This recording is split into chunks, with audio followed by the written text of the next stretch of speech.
Olá, estudantes do 8º ano. Nesse vídeo vamos conversar um pouco sobre verbos e vamos tentar nos lembrar quando que eu considero um verbo transitivo direto, transitivo indireto ou intransitivo.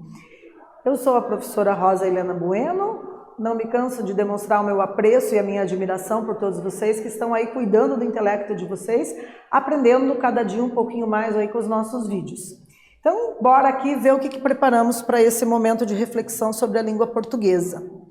Para início de conversa, nós temos aqui uma charge, né? A professora pergunta assim: quem pode dar um exemplo de verbo intransitivo? Aí, o aluno levanta a mão, o primeiro aluno sentado na fila, diz assim: dirigir na capital.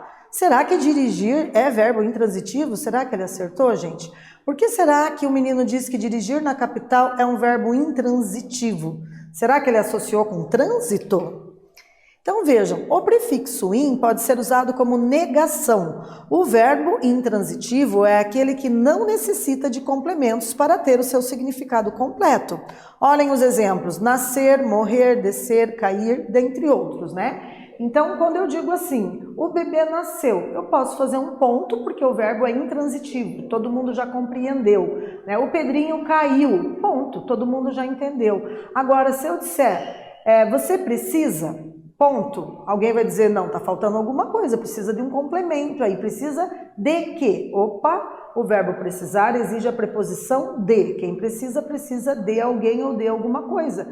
Então, ele é um verbo que necessita de complemento, não é intransitivo, né? Não é como dizer o bebê nasceu, o verbo nascer, ou o Pedrinho caiu, o verbo cair, que daí já não precisa de complemento. Agora, quem precisa, precisa de alguma coisa. Ah, você precisa de estudar mais para aprender sobre verbos?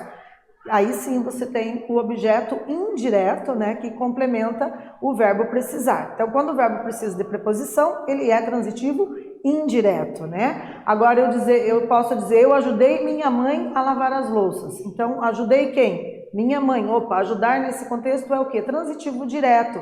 Ele não pede preposição, certo? Então, continuando, a gente tem a sugestão da leitura de uma crônica, né, intitulada Eu Sei, Mas Não Devia, da Marina Colasanti, que começa assim: eu sei que a gente se acostuma, mas não devia.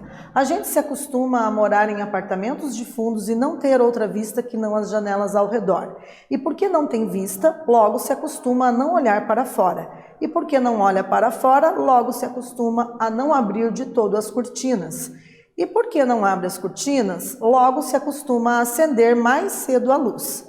E porque à medida que se acostuma, esquece o sol, esquece o ar, a amplidão. A gente se acostuma à poluição, à luz artificial de ligeiro tremor. Então é aqui um fragmento de um conto que dá para a gente trabalhar bem essa questão do uso das preposições, né?